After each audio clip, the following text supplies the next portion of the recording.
প্রাকৃতিক সৌন্দর্য আর সামাজিক দায়বদ্ধতার বার্তা এমন অনন্য সাজসজ্জায় নজর কেড়েছে চাঁদপুরের দাসপাড়া দুর্গাপূজা মণ্ডপ। এবারের প্রতিপাদ্য নদীবাচক ইলিশ ফিরুক ঘরে ভক্ত দর্শনার্থীদের উপচে পড়া ভিড় দেখা গেল মণ্ডপটিতে। অমরেশ দত্ত জয়ের রিপোর্ট, জানাচ্ছেন সিরাজুম্মনি শুভ।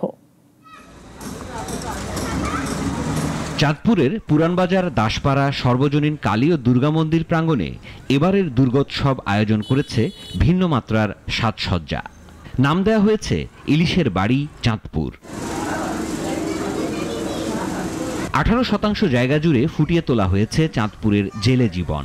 কোথাও মা ইলিশ, কোথাও জাটকা, আবার কোথাও সাম্পান নৌকা কিংবা নদী জাল ক্রেতার ইলিশ কেনা বেচা। চাঁদপুরে অনেকটি পূজা মণ্ডপ দেখছি, কিন্তু এটা আমার থেকে অনেক ব্যতিক্রম লাগছে। অনেক ডিফারেন্ট লেগেছে অন্যান্য থেকে। ইলিশ চত্বর, এই চাঁদপুরের ঐতিহ্য ফুটে ধরেছে। এটা সবচেয়ে বেস্ট, মানে যতগুলা পূজা দেখলাম এটাই সবচেয়ে ভালো লাগলো। আয়োজকরা জানান, প্রাকৃতিক বিলুপ্তির পথে থাকা সম্পদ রক্ষার বার্তা দিতেই এই উদ্যোগ। এবারের প্রতিপাদ্য মা আসছে জীবনের বার্তা নিয়ে, নদী বাচুক ইলিশ ফিরুক ঘরে।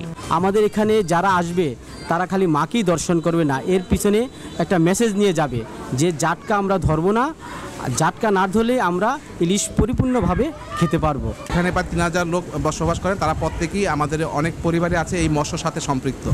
এই মৎস্যর সাথে সম্পৃক্ত তাদের ধারাবাহিকতায় তুলে ধরার জন্য ইলিশের বাড়ি চাঁদপুর নিয়ে আমরা একটা কাজ করেছি। সাংস্কৃতিক অনুষ্ঠান, আরতি আর ধর্মীয় পর্বে মুখরিত মণ্ডপ প্রাঙ্গণ। ভক্ত দর্শনার্থীর ভিড়ে জমজমাট হয়ে উঠেছে চাঁদপুর।